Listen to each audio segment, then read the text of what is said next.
반갑습니다. 시간이 되었으므로 이제 시작을 하도록 하겠습니다.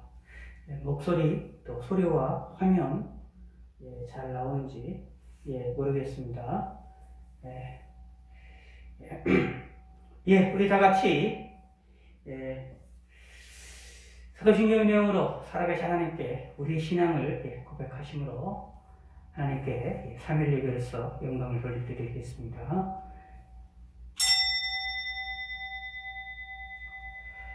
전능하사 천지를 만드신 하나님 아버지를 내가 믿사오며 그의 아들 우리 주 예수 그리스도를 믿사오니 이는 성령으로 잉태하사 동정녀 마리아에게 나시고 본디오 빌라도에게 고난을 받으사 십자가에 못 박혀 죽으시고 장사한 지 4일 만에 죽은 자 가운데서 다시 살아나시며 하늘에 오르사 전능하신 하나님 우편에 앉아 계시다가 저희로서 산 자와 죽은 자를 싱탄하러 오시리라. 성령을 믿사오며 거룩한 공예와 성도가 서로 곁하는 것과 죄를 사해 주시는 것과 몸이 다시 사는 것과 영원히 사는 것을 믿사옵나이다. 아멘.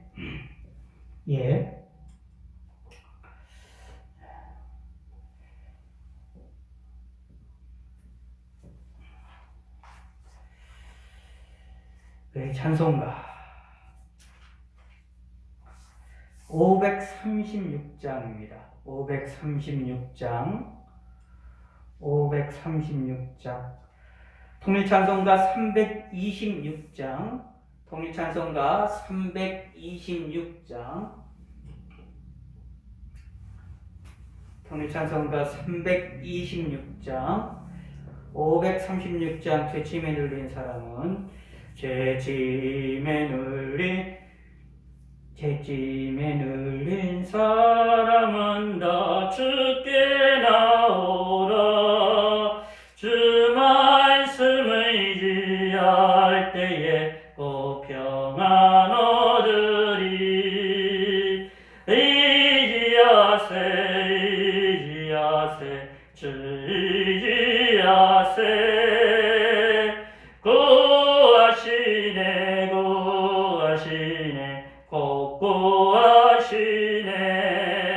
참 구원 주신 주께서 오열을 연내 능가치게 앓기에 온몸을 잠그세.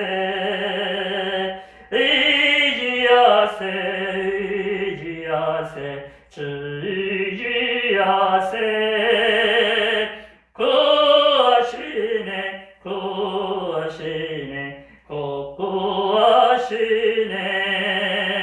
길 내시느리 곧세주늘 인도하시네.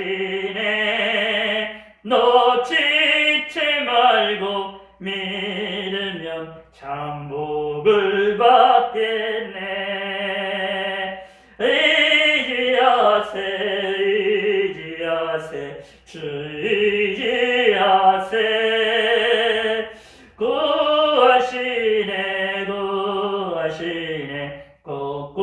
구하시네 온 성도 하나 되어서 영광길 걸으면 한없는 은혜 받아서 영원히 누리리. 의지하세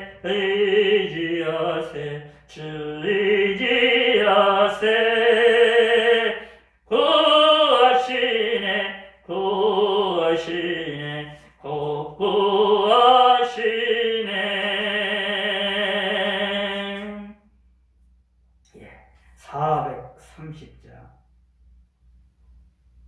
430장 통일찬송가 456장입니다.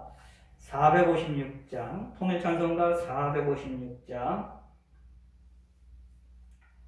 주와 같이 길 가는 것 즐거운 일 아닌가. 우리 주님 걸어가신 발자취를 밟겠네. 한 걸음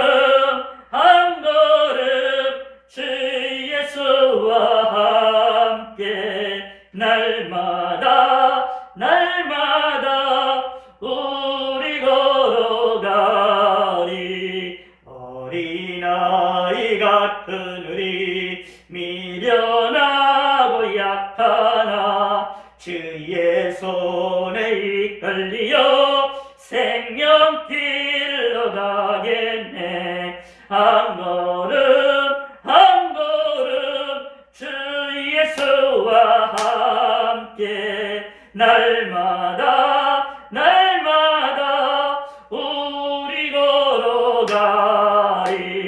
꽃이 피는 들판이나 험한 골짜기라도 주가 인도하는 대로 주와 같이 가겠네. 한 걸음 한 걸음 주 예수와 함께 날마다 날마다 우리 걸어가리. 옛선지자의 넋같이 우리를 저 천국에 들려 올라갈 때까지 주와 같이 걷겠네. 한 걸음 한 걸음 주 예수와 함께 날마다 날마다 우리 걸어가리. 주와 같이 길 가는 것 즐거운 일 아닌가. 우리 주님 걸어가신 발자취를 밟겠네. 한 걸음 한 걸음 주 예수와 함께 날마다 날마다 우리 걸어가리. 꽃이 어린아이 같은 우리 미련하고 약하나 주의 손에 이끌리어 생명길로 가겠네. 한 걸음 한 걸음 주 예수와 함께 날마다 날마다 우리 걸어가리. 꽃이 피는 들판이나 험한 골짜기라도 주가 인도하는 대로 주와 같이 가겠네. 한 걸음 한 걸음 주 예수와 함께 날마다 날마다 우리 걸어가리. 옛선지자의 넋같이 우리를 저 천국에 들려 올라갈 때까지 주와 같이 걷겠네. 한 걸음 한 걸음 주 예수와 함께 날마다 날마다 우리 걸어가리. 제가 기도하겠습니다. 하나님 아버지가 감사합니다. 오늘도 이렇게 벌써 한 주간이 벌써 며칠이 지나서 3일내에서 하나님께 영광을 돌립니다. 하나님이 함께 하시고 이 어려운 시기가 우리가 무사히 잘 통과할 수 있게 하시면 감사합니다. 지금까지 지켜주심을 감사드렸고 우리 앞으로의 삶도 하나님이 지키시고 보호해 주시고 인도해 주시고 또 이렇게 지방적으로 코로나 확산의 여러 가지 어려움과 근심과 걱정되는 일들이 많이 있으니 하나님께서 긍휼을 베풀어 주시고 어려움을 당하지 않게 하시고 큰 문제가 일어나지 아니하도록 하나님이 함께 하시고 특별히 고통을 당하고 있는 자들을 위로하여 주시고 이 코로나로 인하여 수고하는 자들을 하나님께서 함께 하시고 또 코로나로 인하여 사망하는 자들을 하나님께서 긍휼을 베풀어 주시사 특별히 그의 식구들과 많은 사람들 주위 사람들을 하나님께서 위로하여 주시사 하나님을 알게 하시고 주님을 알게 하나님 인도하시고 하나님을 의지할 수 있도록 하나님 인도하시고 특별히 하나님을 믿는 백성들을 긍휼을 베풀어 주시사 믿는 백성들에게 하나님께서 더욱더 은혜의 일을 더하셔서 평안함을 더하시고 코로나로 인하여 더욱더 하나님의 고통을 당하고 있는 믿음의 사람들을 하나님께서 힘과 능력 주시고 믿음이 떨어지지 않게 하시고 오히려 믿음이 강해지며 더욱더 하나님을 찾을 수 있는 귀한 시간들이 되어질 수 있도록 그들을 긍휼을 베풀어 주시고 은혜를 베풀어 주시고 하나님이 함께 하여 주시옵소서. 하나님의 겉으로 뿐만 아니라 온 세계 만방 곳곳에 있는 많은 사람들을 하나님의 긍휼을 베풀어 주시고 인도하시었고 우리의 삶도 하나님의 지켜주시었고 이 나라의 민족이 바른 길로 나가게 하시고 북한에 있는 우리 민족도 하나님의 긍휼을 베풀어 주시고 하나님을 마음껏 섬기는 일에 부족함이 없도록 하나님이 축복하여 주시고 도와주시옵소서. 감사드리옵니다. 예수 이름으로 기도드렸습니다. 아멘. 찬송가 한 장만 더 합시다.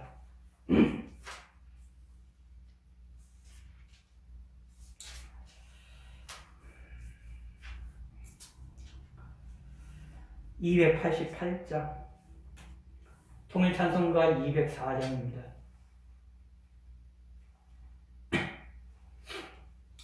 예, 204장 통일찬송가 204장 21세기 찬송가 288장입니다.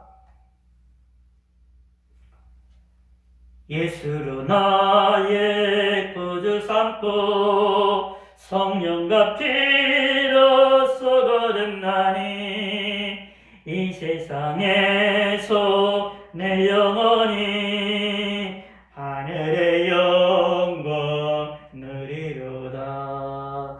이것이 나의 간증이요 이것이 나의 찬송일세. 나 사는 동안 끊임없이 구주를 찬송하리로다.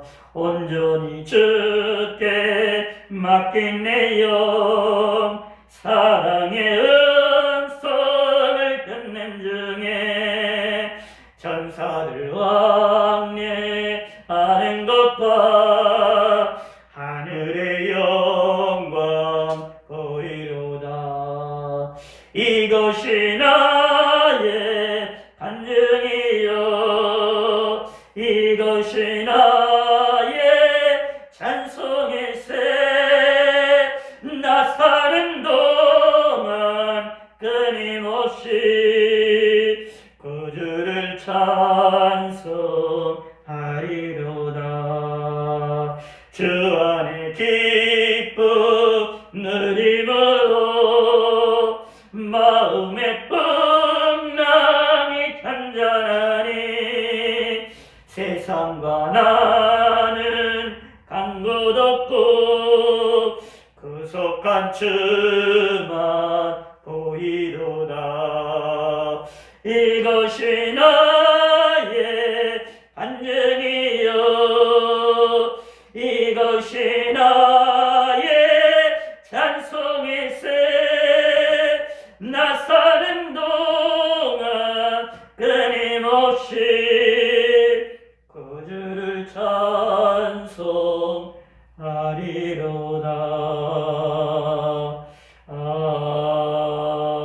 아멘. 예, 하나님 말씀 요한계시록입니다. 20장 요한계시록 20장 421면 11절입니다. 요한계시록 20장 11절 421면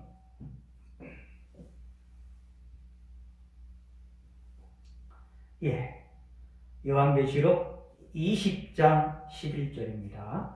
또 내가 크고 신 보좌와 그 위에 앉으신 이를 보니 땅과 하늘이 그 앞에 피하여 간데 없더라. 또 내가 보니 죽은 자들이 큰 자나 작은 자나 그 보좌 앞에 서 있는데 책들이 펴 있고 또 다른 책이 펴졌으니 곧 생명책이라.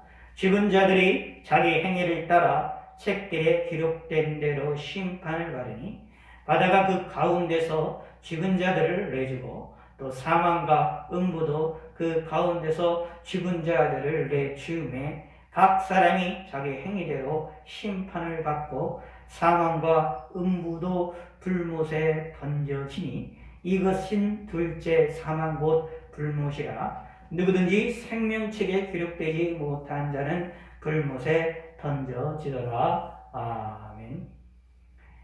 오늘은 최후 심판에 대한 이야기를 함께 살펴보려고 합니다. 요한계시록 20장 11절서부터 15절까지 있는 말씀이 이제 마지막 최후 심판에 대한 이야기를 우리가 이야기를 하고 있는 내용입니다. 이 말씀 우리가 함께 살펴볼 텐데, 사실 이 말씀과 함께 우리가 같이 또 보아야 될 내용이 뭐냐 하면 마태복음 25장입니다. 마태복음 25장입니다.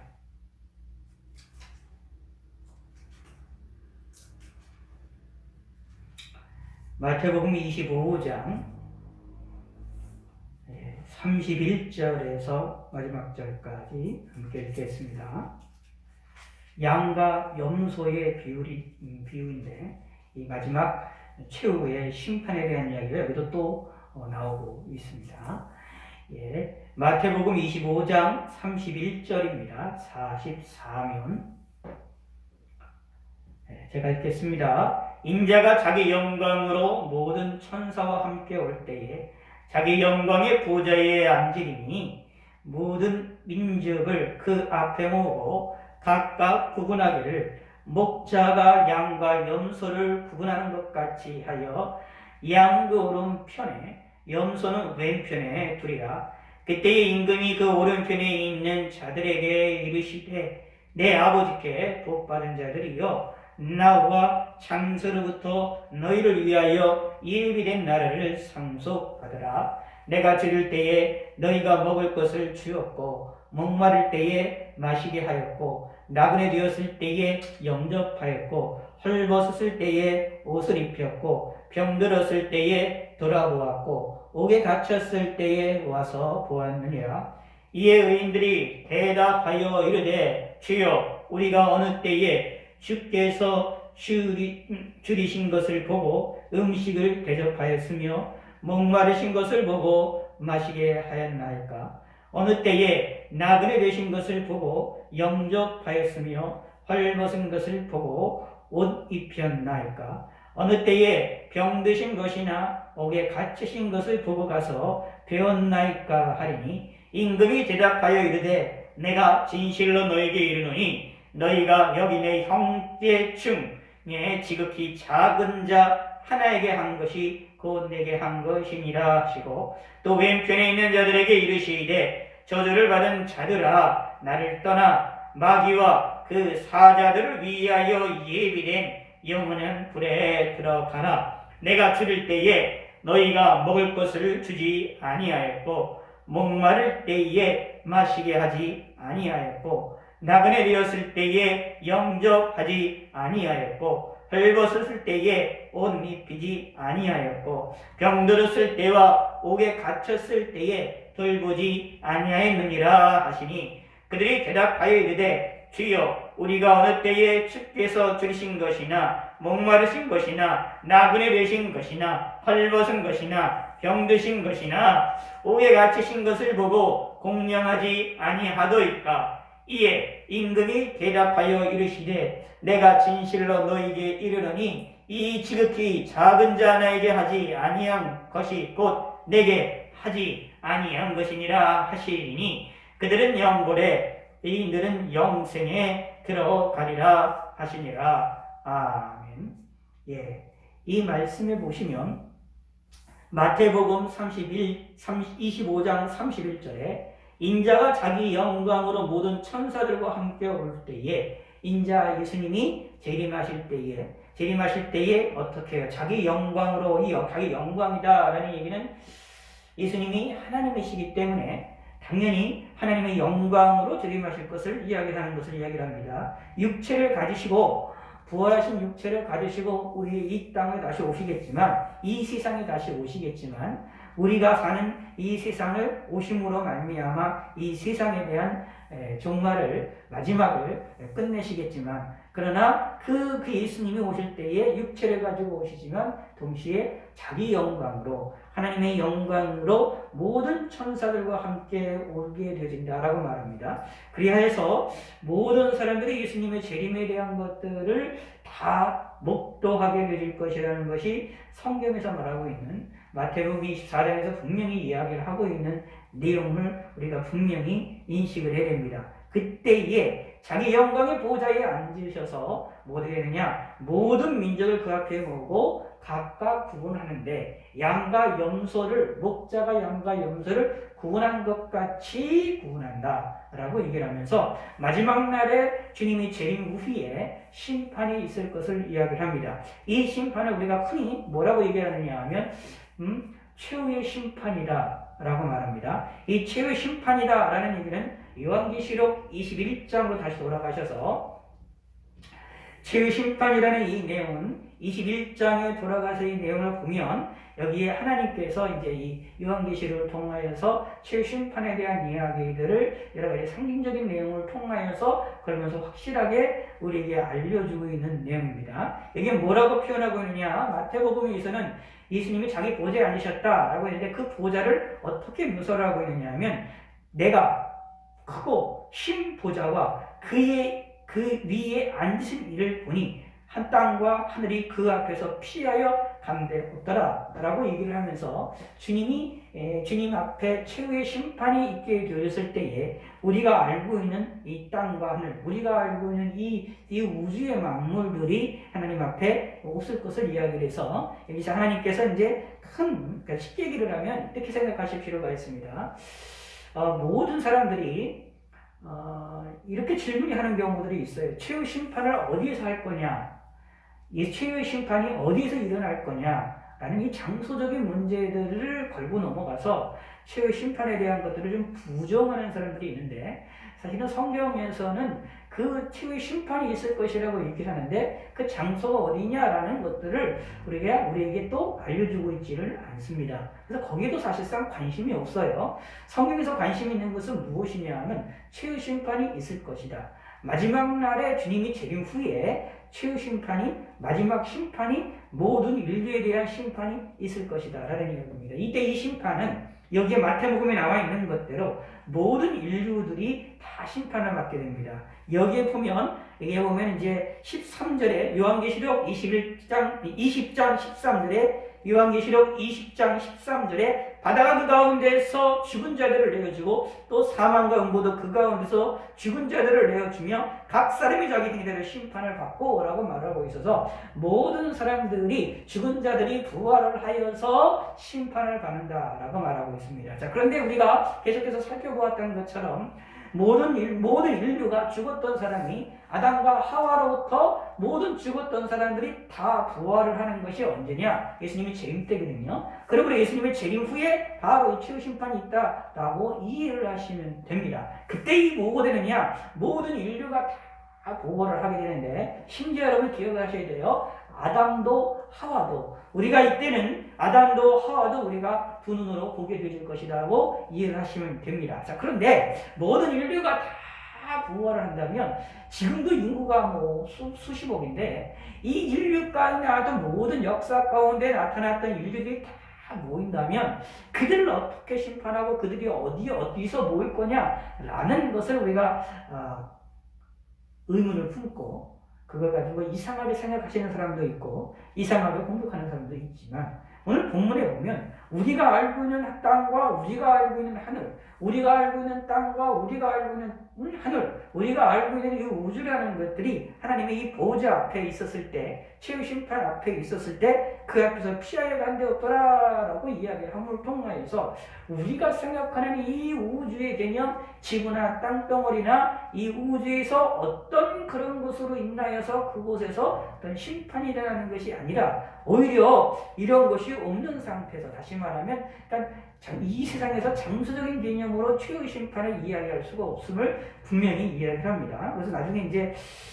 예수님의 재림의 때에 시간과 공간이 파괴된다라는 사실과 불심판이 일어난다라는 사실과 사실 연결이 되어짐을 우리가 살펴볼 수가 있습니다. 근데 중요한 것은 무엇이냐 하면 최후 심판에 모든 사람이 다 심판을 받는데 거기에 무슨 일이 벌어지냐면 예수님이 여기 그 표현을 예수님이 보좌 위에 앉으셨다라는 걸 이야기를 하는데 여기에 보좌 위에 보좌가 있고 그 위에 앉으신 이가 있다라고 말을 하고 있어요. 예수님을 이야기하는데 여기 보좌라는 그 예수님이 앉으신 보좌를 보통 보좌에 앉았다라는 것은 옛날에는 이걸 이해를 돕기 위해서는 왕정 시대를 생각하셔야 됩니다. 지금에 있는 우리가 대통령제에 있는 이런 시절을 생각하지 마시고 왕정 시절에 있었던 생각을 해보시기 바라겠고, 예를 들어서 큰 땅을 정복한 황제일 경우에 황제가 자신의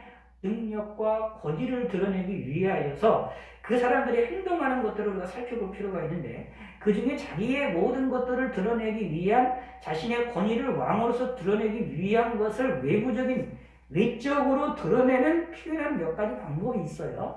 그 중에 여러분이 잘 알고 있는 대로 무엇이 있느냐 하면 왕관이 있습니다. 그래서 여러분 경주 같은 데 가서 보면 옛날에 이제 신라 사람들도 왕이 쓰던 그러한 왕관을 우리가 화려했던 것을 알 수 있고, 전성기 시절에 왕권이 강하던 시절에서의 그 왕관 같은 경우는 더더욱더 화려했던 모습을 볼 수 있습니다. 그것은 어느 시대나 어느 지역이나 어떤 곳에도 분명히 나타납니다. 또 하나 나타나는 것이 옷입니다. 왕에게 나타나는 것이 특별한 옷을 입고 있습니다. 특별한 옷을 입고 특별한 옷으로 치장을 하게 됨을 통해서 왕이 가지고 있는 어떻게 되냐면 권위를 드러낸다라는 겁니다. 그 다음에 또 하나가 뭐냐 하면 보좌, 앉은 의자입니다. 우리나라도 조선시대의 왕들에 보면, 왕궁에 가서 보면 왕이 앉는 의자를 대단히 화려하게 우리가 묘사를 하고 있고, 그것을 만드는 것을 볼 수가 있는 것을 찾아볼 수 있습니다. 마찬가지로 이 보좌라는 것들이 대단히 중요합니다. 그래서 옛날에 이제 영어 같은 것들을 살펴보고 보면 고대의 왕절에 예를 들면 페르시아 왕족이나 외국 서양의 이런 왕들이 움직여 나갈 때에, 왕들이 움직여 나갈 때에, 어떻게 황제들이 움직여 나갈 때에 때로는 아름다운 의자들을, 멋있는 의자들을 만들어서 사람들이 그것을 메고 움직여 나가는 것들을 살펴볼 수 있습니다. 그래서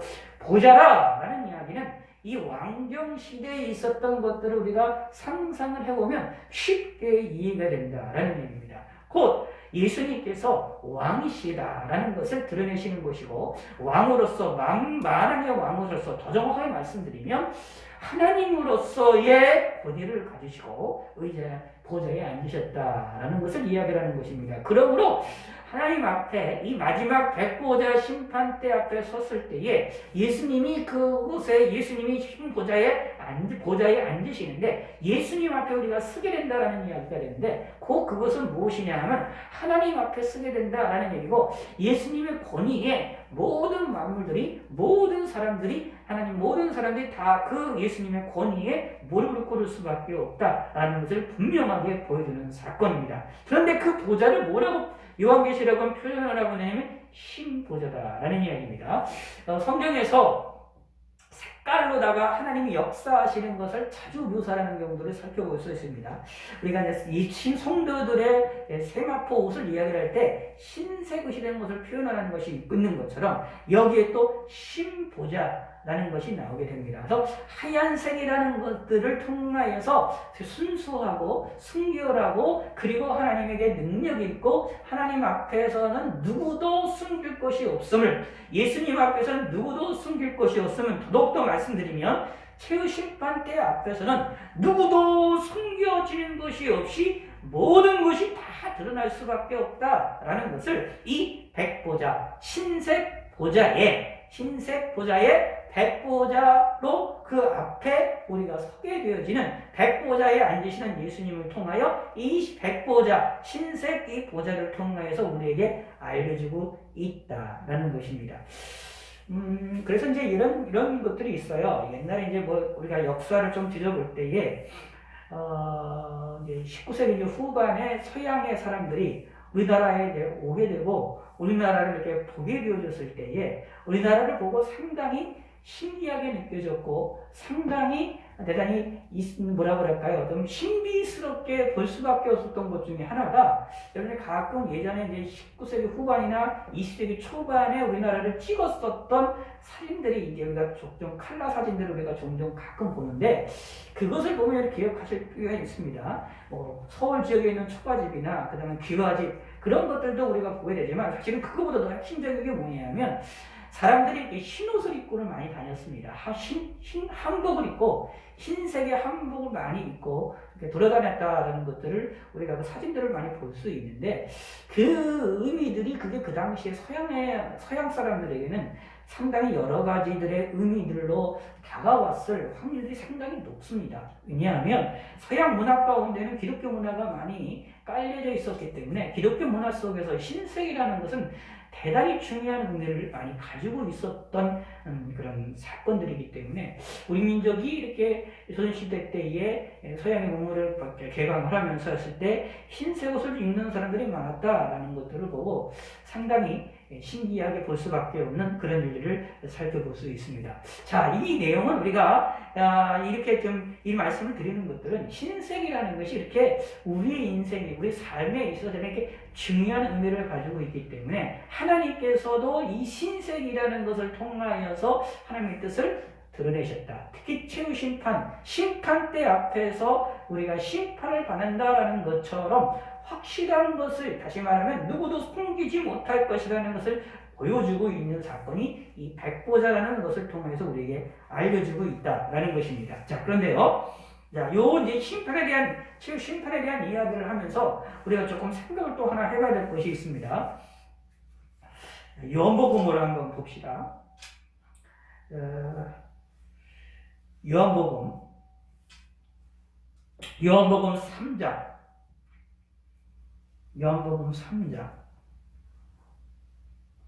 16절에서부터 18절까지 한번 읽어봅시다. 요한복음 3장 제가 읽겠습니다. 하나님이 세상을 이처럼 사랑하사 독생자를 주셨으니 이는 그를 믿는 자마다 멸망치 않고 영생을 얻게 하려 하심이라. 하나님이 그 아들을 세상에 보내신 것은 세상을 심판하려 하심이 아니요 그로 말미암아 세상의 구원을 받게 하려 하심이라. 그를 믿는 자는 심판을 받지 아니하는 것이요 믿지 아니하는 자는 하나님의 독생자의 이름을 믿지 아니하므로 벌써 심판을 받은 것이니라. 아멘.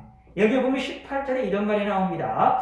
그를 믿는 자는 심판을 받지 아니하는 것이요 라고 말하고 있어요. 그래서 예수님을 믿는 자들은 심판을 받지 아니하고 무엇을 받느냐 하면 이제 영생을 얻었다라고 말을 하고 있어서 믿는 자는 심판을 받지 아니한다라고 하기 때문에 그러면 예수 믿는 사람들은 마지막 최후 심판 때에서 심판을 받지 않는구나 라고 이렇게 또 요거를 이 본문을 18절의 이 본문을 최후 심판에다가 연결을 시켜서 이야기를 하시는 또 그렇게 이해를 하고 있고 또 그렇게 또 가르치시는 분들도 계신 걸 제가 들은 적이 있는데 그런 의미는 아닙니다. 18절의 내용을 가만히 읽어보시면 무엇이 있느냐 하면 예수님이 초림 때에 이 땅에 오신 목적이 뭐냐 하면 세상을 심판하러 하신 것이 아닙니다. 세상을 심판하러 오시는 때는 재림 때에 오시는 겁니다. 재림에 오시는 목적은 세상을 심판하러 오시는 거예요. 그러나 초림 때는 세상을 심판하러 하시는 것이 아니라 구원하려 오셨다라는 얘기입니다. 그런데 예수님이 이 땅에 구원하러 이 땅에 이 초림 때에 오셨는데 그 사건을 믿는 자들은 영생을 얻지만 믿지 아니하는 자들은 또 뭐가 되느냐 하면 마치 이미 심판받은 것과 같다라는 얘기입니다. 그 말은 무슨 뜻이냐 하면 앞으로 심판을 받지 않을 거다라는 말이 아니라 예수님을 믿지 않는 자들이 이미 심판을 받다라는 말은 이미 이 세상에서, 그러니까 멸망의 심판을 이야기하는 건데, 무슨 이 세상에서의 삶을 얘기해 보시기 바랍니다. 하나님의 독생자의 이름을 믿지 아니함으로 벌써 심판을 받았느니라 라고 말하고 있습니다. 그러면 여기에 벌써 심판을 받았다라는 이 심판이라는 이 말이 무슨 뜻이냐 하면 이 세상에서 나타나는 현상을 이야기하는 것입니다. 그러므로 18절 초기에 나오는 그를 믿는 자는 심판을 받지 아니한다라는 말도 무엇이냐 하면 이 세상에서 예수님을 믿음으로 말미암아 이 세상에서 하나님과 관계가 없이 하나님과 떨어지고 분리가 된 상태로 인하여서 하나님의 진노 가운데 있게 되는 상태, 그것을 심판이라고 묘사한 겁니다. 그 심판의 단계에 그런 모습에 있지 않고 거기서부터 벗어나 하나님의 저주로부터 벗어나 하나님의 예수님의 생명을 통하여서 하나님께로 복을 받는 사람으로 바뀌어졌다. 신분이 바뀌어졌다. 자리가 이동이 되었다라는 것을 가리키는 것입니다. 그래서 그를 믿는 자는 심판을 받지 아니하는 것이요 라고 말하고 있습니다. 그래서 여기서 말하는 심판은 최후 심판을 이야기하는 게 아닙니다. 마지막 날의 심판을 이야기하는 게 아니라는 사실을 기억을 해야 됩니다. 다시 말씀드리겠습니다. 예수 믿는 사람이든 예수 믿지 아니하는 사람이든 마지막 주님이 재림하신 후에 백보자 심판을 우리가 모두가 받게 되는데 그때의 최후의 심판을 받게 됩니다. 거기에 한 사람도 빠짐이 없이 다 받게 됩니다. 예수 믿는 사람도 심판을 받습니다. 예수 믿지 않은 사람도 심판을 받습니다.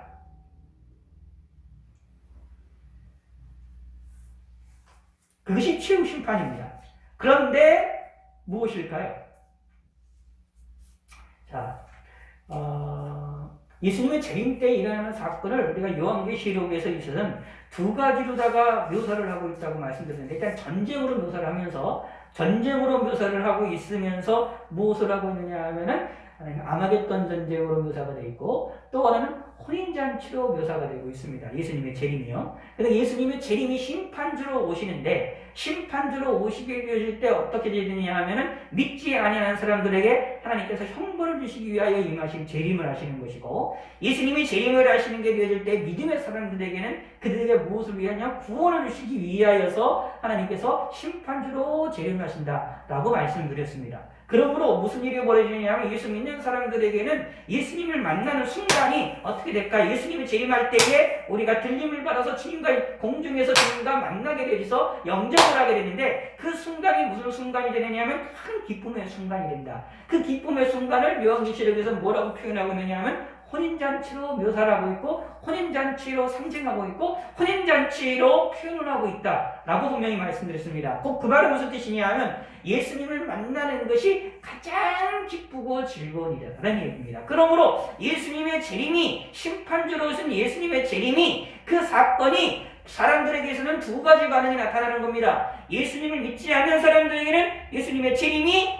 큰 형벌로 나타나는 것이지만 예수 믿는 사람들에게는 큰 복으로 나타나고 큰 즐거움으로 행복함으로 나타나게 되어진다라는 것입니다. 마찬가지로 이 최후 심판 때도 동일하게 그게 연속이 되어집니다. 예수님의 재림으로 인하여서 우리 믿음의 사람들이 기뻐하고 즐거워했던 것처럼 주님이 재림하신 후에 심판 때 앞에서도 동일하게 무슨 일이 벌어지게 되느냐 하면은 그것을 무엇인 이유는 동일하게 기쁨과 즐거움이 일어나게 되어진다라는 것입니다. 왜냐하면 심판을 통하여 우리의 행위들이 하나님 앞에 올바르다는 사실이 증명이 되는 순간이 되기 때문이다 라는 얘기입니다. 그래서 사실상 이 요한계시록을 통해서나 이 성경을 통해서 보았을 때 이 마지막 최후 심판이 일어나는 그 순간 예수 믿는 사람들에게는 그 심판이 어떤 심판이 되어지느냐 하면 큰 복스러운 행복한 순간이 되어집니다. 그래서 마치 그것도 무엇이 되느냐 하면 혼인잔치와 같은 일이 벌어진다라는 이야기입니다. 그러나 믿지 아니하는 사람들에게는, 하나님을 모르는 사람들에게는, 하나님을 배반한 사람들에게는 무슨 일이 벌어지느냐? 그 최후 심판이 일어나실 때에 거기에 멸망의 심판으로 일어나서 거기에 큰 고통이 일으키게 되어질 것이다라는 사실입니다. 그래서 말합니다. 15절에 요한계시록 21장 15절에 누구든지 생명책에 기록되지 못한 자는 불못에 던져지리라 라고 말해서 불못 가운데에 영원한 지옥으로 떨어지게 되어진다 라는 사실을 분명하게 이야기를 하고 있습니다. 자, 그런데 이렇게 말하고 있지요. 마태복음 25장 다시 한번 들어가서 봅시다. 마태복음 25장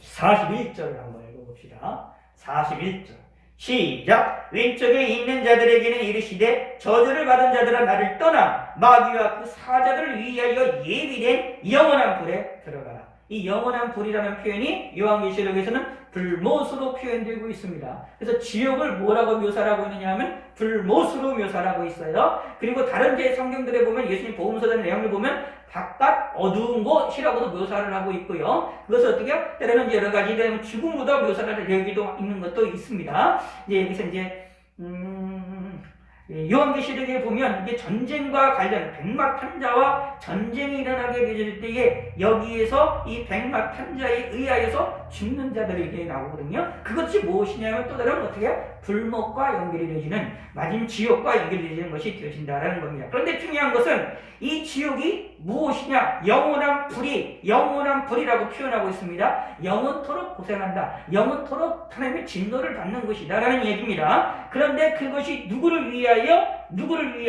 마귀와 그 사자들을 위하여 예비된 것이다 라는 얘기입니다. 타락한 천사들을 위하여서 예비되어졌던 것이 어디냐? 바로 지옥이다 라는 것입니다. 근데 거기에 누가 들어가느냐? 여기에 왼편에 있는 자들 들어간다. 거기에 누구 들어가느냐? 사람이 들어가게 된다 라는 얘기입니다. 그러므로 그것이 불행한 것이다 라는 것입니다.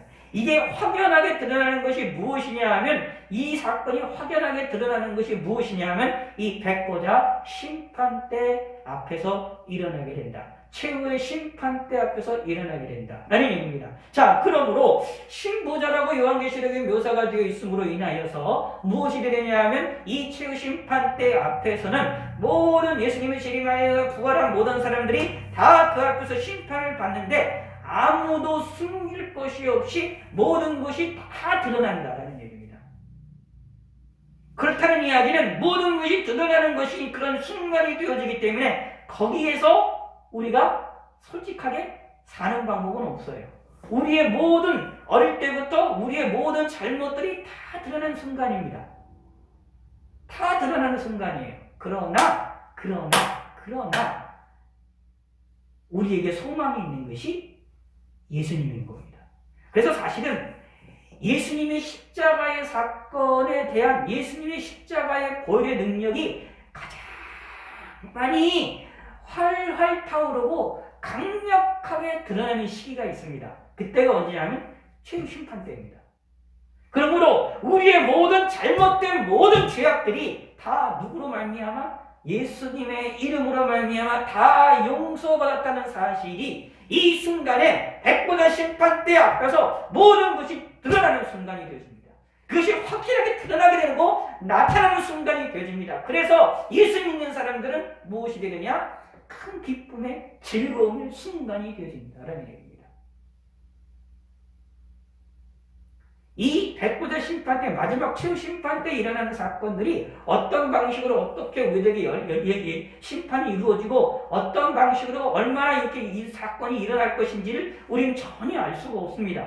이 성경에서 그걸 이야기하고 있지도 않아요. 그러나 중요한 사실은 백보자 심판 때가 분명히 있을 것이다 라는 사실을 분명히 최후의 심판이 있을 것이라는 사실을 분명히 이야기를 합니다. 그러면서 그곳에서는 모든 것이 다 드러난다 라고 말합니다. 근데 모든 것이 드러나는데 그 순간에 누가 계시느냐? 우리의 변호사가 되시는 우리의 중보자가 되시는 예수님이 계심으로 말미암아 우리의 모든 죄악들이 다 용서받는 놀라운 일이 벌어지는 이미 용서받았다는 사실이 완벽하게 드러나는 놀라운 순간이 되어진다라는 얘기입니다. 그리하여서 예수 믿는 사람들을 향하여서 큰 복이 있게 되어지고 칭찬이 있게 되어지고 잘했다는 칭찬을 받을 수 있게 되어지고 인정을 받을 수 있게 되는 순간이 무엇이냐? 최후 심판 때에 일어납니다. 이것이 이제 마태복음 25장에서 조금 더 명확하게 드러나는 내용입니다. 자, 그런데 그것을 오늘 요한계시록에는 뭐라고 묘사를 하고 있느냐 하면은 생명책에 기록된 자들이라고 묘사를 하고 있습니다. 12절에 내가 보니 죽은 자들이 큰 자나 작은 자나 그 보좌 앞에 서 있는데 라고 말합니다. 죽은 자들이 큰 자나 작은 자나 그 보좌 앞에 섰다라는 얘기는 죽은 자든지 그때까지 예수님 재림 때가 살아서 변화된 사람이든 어떤 사람이든지 간에 주님이 재림 이 마지막 최후 심판 때에서 모든 이들이 다 그 앞에 선다라는 것을 분명히 얘기하고 있는 겁니다. 작은 자나 큰 자나 이 세상에서 크다고 하는 사람이나 유명하다고 하는 사람이나 명예가 많다고 하는 사람이나 아니면 이 세상에서 이름도 없이 빛도 없이 살아나갔던 사람이나 어떤 사람이든지 간에 그 보좌 앞에 서서 심판을 받게 된다는 얘기예요. 근데 심판을 받는데 어떻게 심판을 받느냐? 이게 뭐예요? 성경에 이렇게 묘사를 하고 있습니다. 책들이 펴있고 또 다른 책이 펴졌는데 라고 말합니다. 책들이 펴졌다라는 얘기가 흔히도 이런 걸 가리켜서 뭐 행위에 관련된 책이다라고 말하고 관련되게 얘기를 하고 생명책에 나도 펴져 있다라고 말을 해서 여기에 생명책에 기록된 자들은 어떻게 되느냐 하면은 여기에 이제 이 생명책에 기록된 자는 구원을 얻게 되고 생명책에 기록되지 않은 사람들은 구원을 얻지 못한다 라고 이제 이야기하게 되는 경우들이 나옵니다. 결국 뭐냐 하면 생명책이든 무슨 책이든지 간에 책에 크게 기록된 대로 여기 보면 이렇게 말합니다. 분명히 말합니다. 자기 죽은 자들이 자기의 행위를 따라 책들에 기록된 대로 심판을 받습니다. 우리의 행위를 책들에 기록된 대로 어떻게 돼요? 심판을 받습니다. 자, 여기 말은 무슨 뜻이냐 하면 이렇게 생각하셔야 됩니다. 예수님이 하나님이시죠. 하나님이시고 또 삼위일체 하나님이신 그럼 하나님은 어떤 분이십니까? 우리 인간과 다르잖아요. 우리 인간에게 주어졌던 여러 가지 능력들을 하나님이 우리에게 주셨던 분이시니 아니십니까? 그러므로 실질적으로요. 하나님에게 있어서는 우리의 이 세상에 있는 모든 것들을 다 기억하십니다. 모르는 걸 모르는 것이 아니라 다 기억하시고 다 아십니다. 예수님도 하나님이시기 때문에 어떻게 될까요? 굳이 여기에 이 책들이 필요 없어요. 예수님의 기억력을 가지고 예수님이 알고 있는 능력을 가지고 예수님이 알고 있는 지혜를 가지고 충분히 모든 사람들을 다 심판하고 재판하고 다 할 수가 있어요. 근데 요한계시록에서는 그렇게 하나님을 묘사하지 않습니다. 충분히 그런 하나님은 그렇게 하실 수 있는 분명한데 그렇게 묘사하지 있지를 않고 책들에 기록되어졌다라고 말하고 있어요. 우리의 행위들이 책들에 기록되어졌고 또 생명책이 있다라고 말하고 있어요. 이 말은 무슨 뜻이냐 하면 우리에 관련된 모든 것들을 하나님께서 좀 더 우리를 객관적으로 우리를 확실하게 기록하신다라는 것을 이야기를 합니다. 다른 말로 표현해서 최후 심판 때, 그러니까 예를 들어서 이걸 생각하시면 돼요. 우리가 재판을 하게 되고 이 세상에서 법정에서도 그런 거 생각하시면 됩니다. 법정에서 생각을 할 때에 법정에서 증거를 채택을 할 때 그 증거가 확실하고 명확한 증거여지만이 그것을 정확하게 할 수가 있습니다. 그래서 어떻게 되느냐 하면 재판을 하게 될 때 이 증거가 올바르냐 안 올바르냐라는 그걸 가지고 논쟁을 하는 것을 살펴볼 수 있습니다. 심지어 어떻게 되느냐 불법으로 수집한 증거는 증거로도 채택이 되지 않아서 이 문제가 일어나는 경우도 많이 있기 때문에 이것이 어떻게 해서든지 이 세상에서 이 법정에서는 불법으로 증거를 수집하지 않아서 그것을 증거로 채택하기 위해서 노력하는 것들을 많이 살펴볼 수 있습니다. 이유인즉슨 어떻게 돼요? 우리 인간이 연약하다는 것을 알기 때문에 인간의 지식과 인간의 판단과 모든 것들이 부족하다는 것을 알기 때문에 사람들이 그것을 조금 더 객관적인 것에 들어서 그것을 통하여 선고하고 판결을 내리기 위한 인간들의 노력인 것입니다.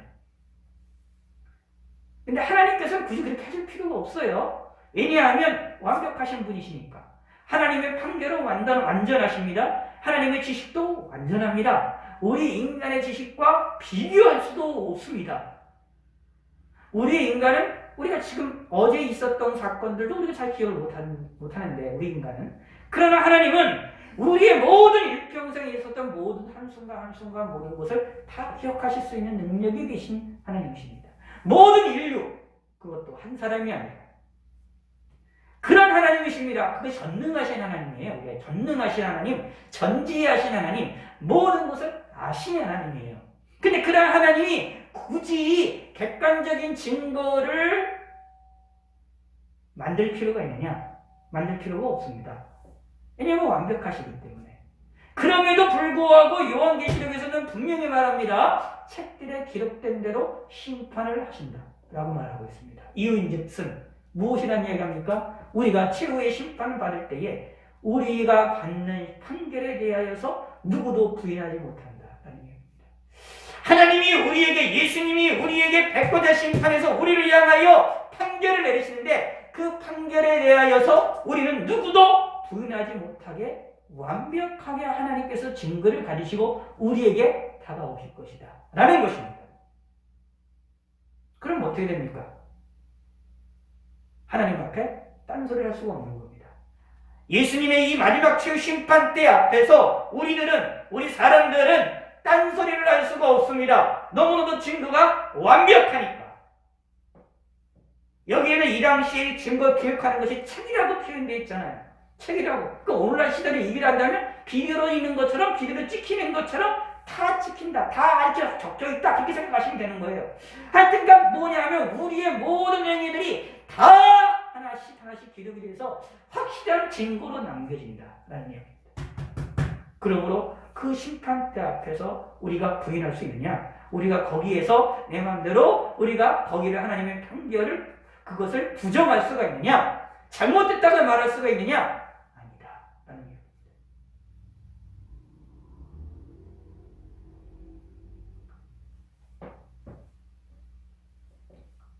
그러므로 사실은 최후 심판이라는 것이 어떻게 보면 되게 무서운 겁니다. 우리의 모든 인생의 모든 것이 다 드러나는 순간이니까, 숨겨져 있는 모든 것도 다 드러나는 순간이니까 되게 무서운 겁니다. 무서운 순간인 겁니다. 근데 다시 말씀드리면 예수 믿는 사람들은 그 순간이 무서운 순간이 아니에요. 왜냐하면 우리는 생명책이 기록되어진 사람들이기 때문에 생명이 누구이십니까? 생명이 우리에게 있어서 생명 되신 분이 누구이십니까? 예수님이거든요. 그래서 요한계시록을 보면 예수님을 말씀이라고 표현하고 그 말씀 안에 이제 빛이 생명이 있음, 빛을 이야기를 하면서 빛 안에 이제 생명이 있음을 이야기하는 것이 요한복음 1장에 나와 있잖아요. 그러므로 생명의 근본 되신 분이 누구냐? 예수님이거든요. 생명책이 기록되었다라는 이야기는 예수님의 생명으로 인하여서 어떻게 해요? 죄의 용서를 받고 새롭게 태어났고 다 모든 것을 덮음을 받은 사람들이다라는 이야기입니다. 그러므로 모든 것을 숨길 수도 없고 모든 것을 다 드러날 수밖에 없는 이 마지막 심판대 앞에서 우리는 예수님 때문에 생명책에 기록된 그 모습 때문에 책들에 기록된 대로 심판을 한다고 했으니까 우리는 생명책에 기록되어졌기 때문에 그것으로 인하여 우리는 죄 용서를 받게 되어집니다. 라는 말입니다. 그것 통하여 무엇이 벌어지느냐? 내가 하나님의 사랑이라는 것이 드러나게 되고 내 평생에 잘못된 것들이 다 용서받았다는 사실을 다시 한번 확인을 하게 되고 알게 되는 순간이 되어집니다. 그러므로 뭐가 됩니까? 가장 기쁨의 순간으로 변화가 되는 겁니다. 그러므로 최후의 심판도 무엇이 되느냐 하면 사실상 혼인잔치의 연장선입니다. 가장 기쁨의 순간이고 즐거움의 순간이고 예수님의 이름으로 인하여 기뻐하고 즐거워하는 순간이 되어집니다. 우리는 이런 소망을 갖고 있는 겁니다. 그래서 또 무엇이라고 얘기하느냐 하면 예수 믿는 사람들은 최후 심판을 받으면서 무엇을 하느냐? 우리의 행위대로 심판을 받게 되는데 우리의 모든 행위들의 잘못된 점들은 우리가 예수님이 우리가 생명책에 기록이 되어졌으므로 우리가 예수 믿는 사람이 생명책에 기록되어졌으므로 우리의 모든 죄들이 다 용서받게 되어지는 것이고 뿐만 아니라 생명책에 기록되어졌으므로 인하여 우리의 행동들이 모든 것이 무엇으로 바뀌어지게 되느냐 하면 하나님의 상급으로 바뀌어지게 된다 라는 이야기입니다.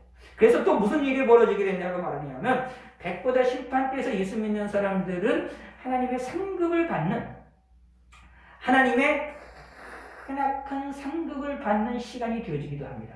하나님께서는 우리들에게 상급을 예수 믿는 사람들이 예수님을 믿고 행하는 모든 일들에 대하여 하나님의 상급을 주신다고 약속을 분명히 해주시고 계십니다. 그래서 그것을 뭐라고 표현하고 있느냐면 왕관, 면류관으로 묘사를 하고 있습니다. 성경에서. 생명의 면류관, 의의 면류관 이렇게 묘사를 하고 있습니다. 요한계시록에도 여기 장면이 나왔을 때 면류관을 쓴 것을 우리가 찾아볼 수 있는데 그것이 무엇이냐 하면 상급을 이야기합니다. 예수 믿는 사람들의 행위에 대한 상급으로 주신다는 것을 이야기합니다. 그러므로 여기 나와 있는 것이요. 책들에 기록된 대로 행위를 따라 책들에 기록된 대로 심판을 받는데 예수 믿는 사람들에게는 무슨 일이 벌어지냐? 예수님의 이름 때문에 나의 모든 죄악들이 다 용서받게 되어지고 깨끗이 씻김을 받게 됐다는 것이 드러나게 되고 나타나게 되어지고 확실하게 증명이 되는 시간이 되지만 무엇을 통하여? 생명책을 통하여, 무엇을 통하여? 예수 그리스도를 통하여서 이렇게 되어지지만 동시에 그곳에서 우리가 행했던, 예수 믿고 우리가 행했던 모든 행위들에 대하여서 하나님께서 무엇을 주시느냐 하면 상급을 주시는 놀라운 순간이 되어지기도 한다 라는 이야기입니다. 그러나 믿지 아니하는 사람들에게는 생명책에 기록되지 아니었기 때문에 그들의 잘못된 것들을 덮어줄 수 있는 방법이 전혀 없기 때문에 모든 것이 드러나는 그 순간, 모든 것이 드러나는 순간 하나님의 심판이 어떻게 되느냐? 멸망의 심판으로 임하여서 여기에 사망과 무도 불못에 던지으니 이것이 둘째 사망과 불못이라 라고 말하는 둘째 사망에 던져지게 되는 일이 벌어진다라는 얘기입니다. 그러나 우리에게는 누구든지 생명책에 기록되지 못한 자는 불못에 던져지리라고 말씀했기 때문에 생명책에 기록된 자들은 불못에 던져지는 것이 아니라, 지옥에 떨어지는 것이 아니라 천국에 들어가게 된다. 새하늘과 새 땅에 들어가게 된다 라는 것이 성경에서 우리에게 약속해 주신 말씀입니다. 그래서 이제 이 최후 심판 때에 있게 될 이 심판에 대해서 예수 믿는 사람들은 기대하고 소망하는 것이 필요합니다. 그러니까 두 가지가 있는 거예요. 이렇게 생각하셔야 돼요. 제가 여러 가지 말씀드렸지만 간단하게 생각해서 두 가지를 생각하시면 됩니다. 어떻게 생각하시면 되느냐 하면 예수 믿지 않는 사람들에 대하여서 사실은 그게 성경에서 그렇게 중요하지 않아요. 이들은 그냥 생명책에 기록되지 않았기 때문에 형벌을 받을 수밖에 없다. 행위대로 기록된 대로 확실한 증거에 의하여서 어떻게 되냐면 멸망을 받고 지옥에 떨어진다는 겁니다. 그런데 예수 믿는 사람들은 두 가지를 생각하셔야 돼요. 이 최후 심판 때 일어났을 때에 무엇이느냐? 예수님의 피의 능력이 확실하게 드러난다. 그 순간이다라는 얘기입니다. 그러므로 우리는 기뻐하고 즐거워할 수밖에 없고 그 순간 예수님을 이렇게 영광을 돌리고 찬양 돌릴 수밖에 없습니다. 아주 즐거움의 순간입니다. 그것이 최후의 심판 때에 일어나는 일입니다. 동시에 또 무엇이 일어나느냐 하면 책들에 기록된 대로 예수님의 이름 때문에 우리가 죄 용서를 받는 사건이 확연하게 드러나는 순간이지만 동시에 무슨 일도 벌어지느냐 하면 우리의 행위에 대하여 예수 믿고 우리가 행동하는 모든 일들에 대하여 우리가 상급을 받는 순간이 되어지므로 또 무엇이 되느냐? 하나님의 놀라운 기쁨이, 복스러운 기쁨이, 행복한 순간이 되어지게 된다. 이것이 뭐가 되느냐? 예수 믿는 사람들에게, 생명책에 기록된 사람들에게 일어나는 일이 되어집니다. 이것이 예수 믿는 사람들의 소망이다 라는 거예요. 그런데 실질적으로 두렵거나 걱정할 필요가 없어요. 행위를 따라 책들에 기록된 대로 심판을 받는다. 걱정할 필요가 없습니다. 백보자 심판에 백보자의 예수님께서 앉으셔서 백보자 심판대의 앞에 우리가 서게 될 것입니다. 근데 그 백보자한테 서게 되면 예수님에게 백보자, 신색 보자라고 말했기 때문에 예수님 앞에, 이 보좌 앞에 우리가 예수님 앞에 모든 것을 숨길 수 없이 다 드러날 것입니다. 그러나 걱정할 필요가 없습니다. 왜냐하면 내 안에는 예수님에 대해서 우리의 이름이 어디에 적혀 있느냐 하면 객관적인 책, 생명책에 기록되어짐으로 말미암아 예수님이 날 위해서 십자가에 죽으셨고 내 죄를 용서해 주셨다라는 사실이 백보자 심판에서 우리를 강력하게 증거를 하십니다. 그래서 예수님의 이름이 가장 많이 확연하게 드러나는 순간이 백보자 심판입니다. 예수님을 거부한 자들이나 예수님의 피의 속죄의 사건을 믿지 아니했던 사람은 그날 그 순간에 다시 피를 흘리고 눈물을 흘리는 순간이 되어질 것이지만, 그러나 예수 믿는 사람에게는 우리의 모든 잘못된 것들에 대하여서 예수님이 용서해 주시는 놀라운 사건을 인하여 우리가 기뻐하고 즐거워하게 되는 순간이 되어질 것입니다. 얼마나 행복한 순간입니까? 거기에다가 무엇을 주십니까? 우리의 행동에 대하여 보상을 주시고 상급을 주시는 순간이 됩니다. 근데 상급론을 이야기를 할 때 제가 강조드리고 싶은 것은 이겁니다. 우리가 생각하는 것 같이 세상의 법칙을 가지고 상급을 생각하지 말자라는 겁니다. 하나님이 이 세상을 창조하셨고 또 이 세상을 창조하셨던 이 법칙과 그리고 이 세상의 죄악으로 인하여 물들은 이 세상의 법칙으로 하나님이 우리에게 주시는 상급의 법칙을 판단하려고 하면 안 됩니다. 다시 말씀드리겠습니다. 성경에서 분명히 나옵니다. 100배, 10배, 100배, 60배, 1000배, 그러니까 10배, 30배, 100배 이렇게 나오고 나중에 뭐 1000배, 1000배까지 나오는데 이런 사건이 뭐냐 하면은 하나님이 우리에게 대해주시는 것은 우리에게 주시는 것은 우리가 우리의 생각을 뛰어넘도록 하나님이 상급을 주신다라는 겁니다. 1 플러스 1이 2잖아요. 이게 우리의 세상의 법칙입니다. 근데 하나님이 우리에게 주신 천국에서 우리에게 주시는 상급, 최후 심판 때에 우리에게 상급으로 주시는 그 사건은 무엇이 일어나게 되느냐? 천국에서 우리가 받게 될 상급은 무엇이냐면 1 플러스 1은 2가 아니라 1 플러스 1은 무한대예요. 알 수가 없습니다. 그리고 세상의 법칙은 일을 많이 하면 많이 얻을 수가 있고 적게 하면 적게 얻는 법칙이잖아요. 근데 하나님에게 있어서는 모릅니다. 분명히 모릅니다. 오늘 제가 그거 보려고 했는데 못 보게 되겠지만 나중에 요한계시록 25장에 있는 내용을 아까 읽었었던 이 양과 염소를 통해서 최후 심판에 있었던 사건을 한번 나중에 다시 한번 보도록 하겠습니다. 거기에 중요한 사건 예수님이 강조했던 것이 뭐냐면 이 소자중, 작은 자중,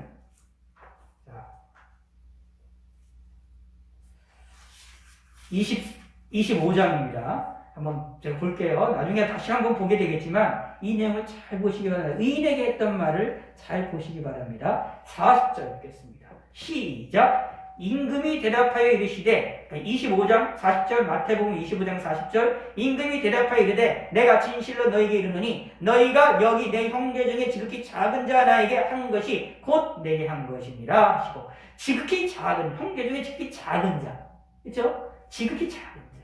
근데 이 지극히 작은 것에 대해서 예수님께서는 인정을 하세요. 근데 여기 염소들은 지극히 작은 자에게 대한 것을 신경을 안 썼어요. 그러므로 상급을 이야기할 때도 마찬가지예요. 우리가 생각할 때 작은 것, 냉수 한 그릇 대접하는 것, 우리가 하나님 앞에 나아갈 때도 이렇게 지극히 작은 것 하나도 하나님께서는 그것을 큰 상급으로 주실 것이다 라는 것입니다. 그렇죠? 자, 세상에서는 많은 일을 해야 큰 것을 주게 되지만 큰 상을 받지만 하나님이 우리에게 주시는 것은 작은 일이라 하더라도 작은 것에 더 큰 상급이 있을 것이다. 오히려 큰 일 하는 것보다 더 큰 상급이 있을지도 모릅니다. 이게 성경에서 말하는 내용이에요. 근데 상급을 주시는 방법은 하나님의 마음에 달려 있어요. 하나님의 뜻에 달려 있어요. 하나님의 의지에 달려 있기 때문에 우리가 알 수가 없는 것입니다. 그러므로 세상의 법칙을 가지고 우리가 천국에서 그리고 백보자 심판대 앞에서 우리가 예수님께로부터 칭찬을 얻고 큰 상급을 얻고 큰 복된 소리를 듣게 되어질 그 놀라움의 소리를 우리가 알 수가 없습니다. 이게 성경에서 말하는 겁니다. 그래서 뭐가 되느냐? 소망이 있는 겁니다. 예수 믿는 사람들은. 빛도 없이 이름도 없이 이 세상에서 신앙생활한 것에 대하여 절대로 허투루 생각하면 안 됩니다. 그래서 저는 개인적으로 이런 것들을 성경에서 깨닫고 나서는 이렇게 생각을 하게 돼요. 만약에 앞에 있는 저랑 여러분들 있잖아요. 성도들이 있을 때 누가 더 상급이 많을까? 라고 했을 때 제 개인적으로는 저보다는 성도님들이 더 상급이 많을 것이다. 라고 생각을 합니다. 왜냐하면 성경에서는 이름도 없이 빛도 없이 행하고 작은 일에 충성하는 자들을 하나님께서는 크게 기뻐하신다고 말씀하시고 계시거든요. 그 상급은 잃어버리지 아니한다라고 말하거든요. 그러나 이 세상에서 하고 사람들로부터 대접을 받는 일들은 사람들로부터 인정을 받는 일들은 명예를 얻어서 권위를 얻어서 인정받는 일들은 무엇일까요? 하늘의 상급이 크지 않다라고 말하고 있거든요. 하늘에서 받을 복을 하늘에서 받아야 될 그것을 이스라엘 이름이 받았다라고 말하고 있거든요. 그러므로 사람들 앞에 정면에 나서게 되고 사람들 앞에 나서게 되는 저와 같은 사람들보다 일반 성도님들이 큰 복을 받을 것이다. 마찬가지예요. 이 세상에서 유명한 사람들이 있습니다. 유명한 신앙인들이 있고 유명한 목회자가 있습니다. 그럼 그들보다 이름도 없이 빛도 없이 지내고 신앙생활하고 목회를 하는 목사님들이 더 큰 축복을 받고 크나큰 상급을 받을 확률이 높다. 이렇게 생각합니다. 왜냐하면 하나님이 우리에게 주시는 상급이라는 이 복은 놀랍기 때문이고 우리의 생각을 훨씬 뛰어넘기 때문이다 라는 겁니다. 다시 말씀드립니다. 하나님이 우리 예수 믿는 사람들은 마지막 심판대 앞에 서게 될 때에 절대로 두렵지 않습니다. 예수님의 재림도 두렵지 않은 것처럼 동일하게 최후 심판대도 두렵지가 않아요. 오히려 기대되는 순간입니다. 왜냐하면 나의 모든 죄가 다 용서받고 예수님의 이름만 드러나고 예수님의 이름이 드러나서 예수님께 영광을 돌리면서 무엇이래야 기뻐하는 순간입니다. 그리고 내가 생명책에 기록된 자로서 구원을 얻는 놀라운 나타나는 순간이고 우리가 옳았다는 것이 드러나는 순간이고 동시에 우리가 주님께로부터 큰 상급을 받는 순간이 되어진다라는 것입니다. 그러므로 최후 심판 때 우리가 받게 될 놀라운 복, 은혜는 예수 믿는 사람들에게 너무나도 즐거운 것입니다. 그러므로 최후 심판이 두려운 게 아닙니다. 예수 믿는 사람들은 두려운 게 아니라 즐거움이고 행복한 순간이고 기대의 될 순간입니다. 근데 그때 기대할 때 꼭 기억을 하시기 바랍니다. 그때 받게 되는 우리의 기쁨과 즐거움과 상급은 우리가 이 세상에 있는 법칙을 가지고 우리가 함부로 판단하면 안 됩니다. 알 수가 없습니다. 그러므로 우리는 어떻게 되느냐? 작은 일에 충성하는 자가 되고 작은 일에 충성한 것에 대해서 하나님께 감사할 줄 알아야 되며 동시에 소망을 가지셔야 됩니다. 어마어마한 하나님의 큰 복과 칭찬이 있을 것이라는 소망을 가지시기 바랍니다. 그게 예수 믿는 사람들의 지혜로움입니다. 이러한 소망을 가지시고 삶을 살아나가시는 믿음의 성도가 되시기를 바라겠습니다.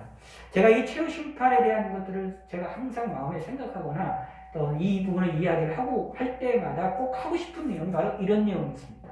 최후 심판을 두려워하지 말자. 최후 심판 때 우리에게 뭐가 되느냐? 그 앞에서 우리가 칭찬받을 것이다. 근데 그 칭찬받고 복을 받을 게 얼마나 큰지는 우리가 알 수가 없다. 그러므로 누구 사느냐?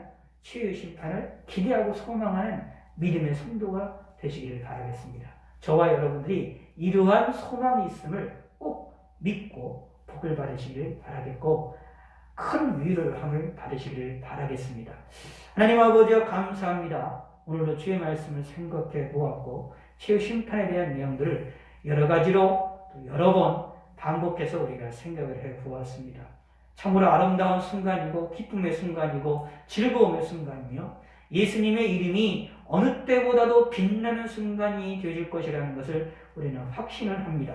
하나님 아버지의 최후 심판 때에 우리가 받게 될 복과 칭찬과 큰 상급을 우리가 소망하고 기대하게 하시고 믿게 하여 주시옵소서. 우리 마음속에 세상의 눈으로 하나님이 우리에게 주시는 복을 판단하려고 하지 않게 하여 주시고 오히려 소망하게 하시고 오히려 기대할 수 있도록 저희들의 마음을 위로하시고 성경 말씀을 바르게 알 수 있고 깨달을 수 있도록 도와주시옵소서. 감사드리오며 예수님의 이름으로 기도드렸습니다. 아멘.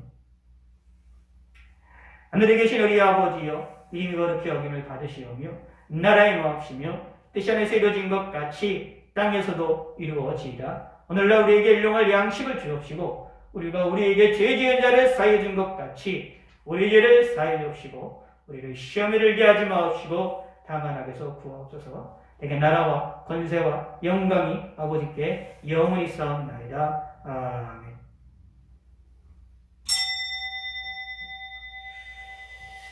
예, 감사합니다. 여러분이 가급적 이 시간에 잠시 기도를 해주시길 부탁을 드리고요. 기도하실 때에 꼭 코로나 확산 문제 놓고 좀 기도해 주시길 부탁드리겠습니다.